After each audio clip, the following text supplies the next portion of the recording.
In the heart of the enchanted forest, where ancient trees whispered secrets to the wind, lived a bear unlike any other.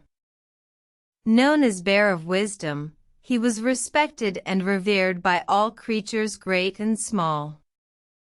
One day, a young bear cub named Little One, full of curiosity and bravery, ventured far from home, seeking adventure. As he roamed, he stumbled upon a golden apple, shimmering with an aura of mystery. Enchanted by its beauty, Little One reached for the apple, but a voice boomed from the sky, "Seek not the golden apple, for it brings sorrow to those who possess it." Disregarding the warning, Little One snatched the apple, and in a flash, it was in his paw. Overjoyed, Little One returned home, showing off his prize to his fellow bears. But as days passed, the golden apple cast a shadow over the once joyful community. The bears became selfish, their harmony disrupted, and Bear of Wisdom feared the curse of the golden apple. Bear of Wisdom, with a heavy heart, decided to confront Little One. "Return the apple, Little One," he pleaded, "for the peace and happiness of our community."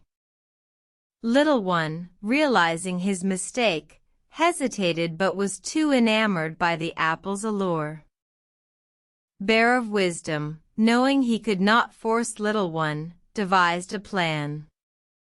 He gathered the bears, explaining the apple's curse and the importance of unity.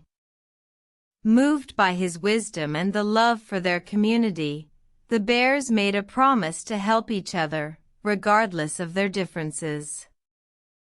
With renewed strength, the bears joined hands, forming a circle around Little One. The circle grew stronger, pushing back the allure of the golden apple. Little One, feeling the love and unity of his fellow bears, let go of the apple, and it vanished, leaving behind a sense of peace and harmony.